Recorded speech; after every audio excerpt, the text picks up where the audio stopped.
Okay, talking about protecting users, there is another option we have, another group in Active Directory called protected users. Let me show you where it's at. I'm going to go to Tools, Active Directory Users and Computers, and I have just recently created a company, OU, and created a user here called Peter Smith, who is part of my IT staff group. Now, there is a group in Active Directory that's created by default. It's in let me go ahead and close that here so we can see this, users, and we're going to see right here the protected users group. So the protected users actually gives, you'll notice it here, afforded additional protections. So there's a handful of things that will happen for a user that's in protected users. So for example, protected users, they can only use Kerberos, not NTLM, which is a less secure form of authentication. Their account credentials can't be delegated. They can't be cached. Their ticket granting system is valid for only 4 hours, which makes it less likely that they will be attacked by a replay attack or be compromised by a replay attack. Some older encryption possibilities like DES and RC4 encryption types are not allowed. So all of this is set by default. And if we add a user to protected users, they get the advantage of all of those additional security options.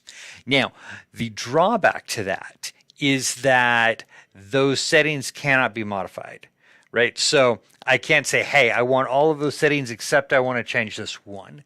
So if I add somebody to protected users, all of those settings apply to them. If for some reason I have to use, let's say, DES or RC4 for this user, then I have to cache their account credentials for something, for some application that I'm using, then I have to pull them out of that group. So let me go back to Tools, Active Directory Users and Computers, and I want those additional protections for Peter Smith. So I'm going to go in Peter Smith, I'm going to go to Member Of, and I'm going to add protected. Let's see if I can spell protected right. Protected, and then I'm just going to check name, and protected users is found, so I'm going to hit OK, apply, OK, and Peter Smith now has all of those user protections. So this can be useful if we are wanting to protect our users from some of these older, weaker options. Now, if you don't want to do it one by one, you can also add groups to the protected users group. So I could take, let's say I want to do everyone, then I could take my everyone group and add everyone to that protected users group. And I would do that like this. I'd find users, and let me find protected users. There we go. Protected users. I'm going to say members, and I'm going to add everyone.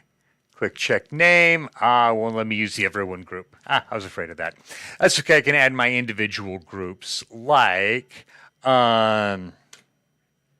actually, you know what? I do have a domain users group that I could use. Let me do that. I can add domain users, and then anybody who's a member of domain users, which is basically going to be everybody on my domain, now has those additional users as well. Okay, that's how we can use the protected users group to apply a higher level of security to our users.